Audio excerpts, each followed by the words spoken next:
Shake it, baby. Oh yeah, shake it, shake it, shake it. You've never been in a boring fight. You want to fight the who's who.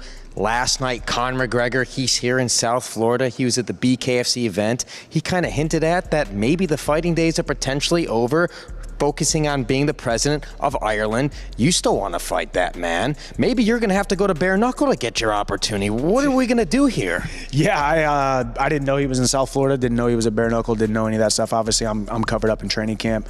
Yeah, I mean, he's making that push for the president of Ireland. You know, we'll see how true it is, how real it is, how much of a publicity stunt it is. As you guys can see, obviously, you know, we had the tough 31 deal. Waited for Conor for a little bit, got the fight booked, he pulled out of the fight. Who knows if he's ever coming back? But you can see by my actions fighting Oliveira in November and now Paddy in April, I'm not sitting around waiting for Conor. He knows his road back to the UFC goes through me. We have to finish the Ultimate Fighter 31. We still have a contract with both of our names on it, even though he was not a man of his word in showing up. First time he has ever pulled out of a fight was against me in his entire career. So I don't think he wants that to be his legacy. However, if he does, I wish him well in his presidency run in Ireland. But if he comes back to the UFC, he's got to fight me. If he steps foot inside a cage again, it has to be against Iron Michael Chandler. I think so. I mean, I'm campaigning for that. Obviously, I want that chapter of my life to be closed. I'm not sitting here saying I'm entitled to it. Nobody's entitled to anything ever in life. But I will say, obviously, you know, being a man of your word, signing your name to the dotted line is something that I take very seriously. You know, your word is your bond, and without your word, you're no good. So we'll see. I mean, I think it's a fight people want to see. I think it's a fight that even the people who kind of are like over it, you know, quote unquote, over the whole Chandler versus McGregor Ultimate Fighter saga thing, it's still a fight that people want to see.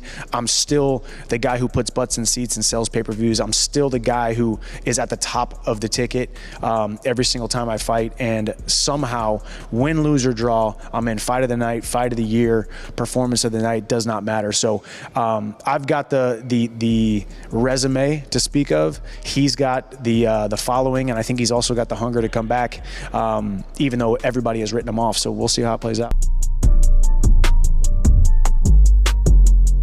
Ilia said that he wants a title fight.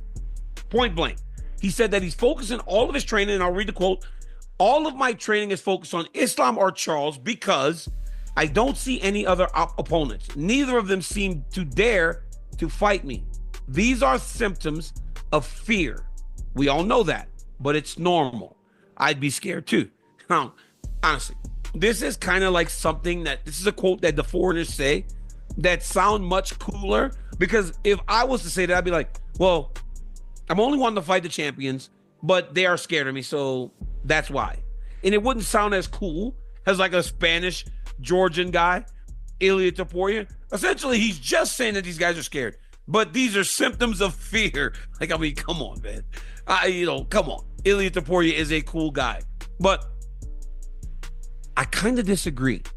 Well, I know for sure Islam Makhachev is not afraid of him. I'll tell you this, as a person that's a friend of Islam, a person that's known Islam for years and years and years, he's not afraid of him. So while Ilia Topuria may strike some fear in most or some, Islam's not afraid of him. And honestly, I'll be honest with you, like, neither is Justin Gaethje, neither is Charles Oliveira, neither is Dustin Poirier or Michael Chandler. Those guys aren't afraid of each other. They're fighters. And when you're a fighter, fear is kind of the last thing that crosses your mind in regards to another fighter, especially if all you have to do is fight them. Now, do you get a little bit concerned at times that somebody might shoot you? Of course. It's not a street fight. You go into an octagon with rules that you're going to fight. So fear is the last thing that these guys think when thinking of an opponent. So they're not afraid of Ilia. I think some of the issues are for Islam and for Charles is like, Islam wants to fight someone that's had been at 145. Charles wants a title fight. There's so many people that seem to have a clear idea of what their direction is, that's why I think they don't want to fight Ilia. But ultimately, to fight Ilia, is to be in the biggest fight that the weight class can give you right now. I don't have a problem with him being a promoter, by the way, but are we kind of starting to like push the can down the road a little too far where like maybe he's just not going to fight in MMA? Yeah, I don't know. I'm not seeing him making any moves in that direction. Certainly from my perspective. I mean, he called out Anthony Joshua the other day, did he not? You know, he's certainly making things interesting for the combat sports world, and he's definitely a disruptor. I mean, that's the main purpose that he's serving right now, and you know, and he's a benefit to the PFL in that regard as well. Do we ever see him in MMA? I don't think so. I think he's pretty set on mixed martial arts right now, but. You know, boxing. Sorry. Yeah, so focused on boxing. Yeah, I don't know. I don't know. It's a lot of work for him to cross over to mixed martial arts, and he's not going to fight anybody that you've never heard of before. You know, it's going to have to be a decent name, otherwise people won't watch it.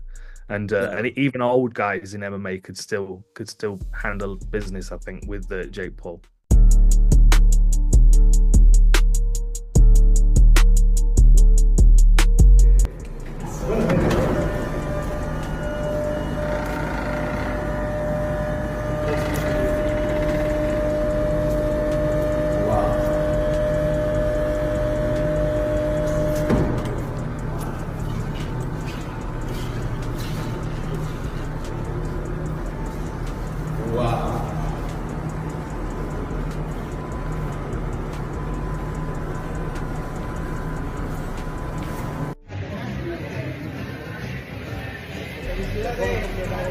Feliz cumpleaños, mi amigo.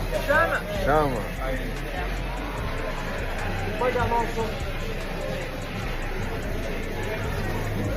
Caio, happy birthday to you. Happy birthday to you. Não é. Eu não sei não, pô. Eu nem sei. Eu já sei, happy birthday. Happy birthday to you. Happy birthday to you. Happy birthday, Mr. Alonso. Happy birthday to you. Chama. Eu nem sei espanhol, Felicidades, hermano. Muchas felicidades.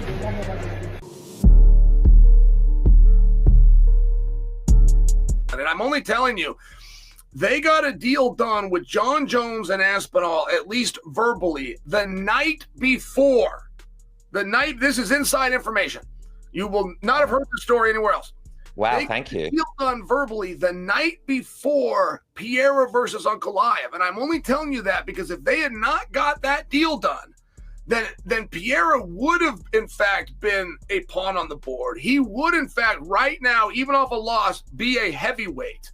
And they would have got him out of the division completely. And the only reason that was no longer needed, opening the idea to a rematch with Ankalaev, a fight that wasn't heavily anticipated in the first place, is because they ended up getting that piece of business done. I just think that's very fascinating. Not to mention, 3 days before Ankalaev and Pereira went down, Pereira got a very weird call out. It was a very sincere. It was a very real call out from Usyk. Mm-hmm. Usyk comes out and says he wants to box him. And I'm not predicting for you that would have happened and materialized, but I would predict for you that Pierre would have got a hold of the microphone and finally given us his response, and he sure as hell wasn't going to back down. And that would also be a very interesting conversation to have. But instead, we're going to rematch them.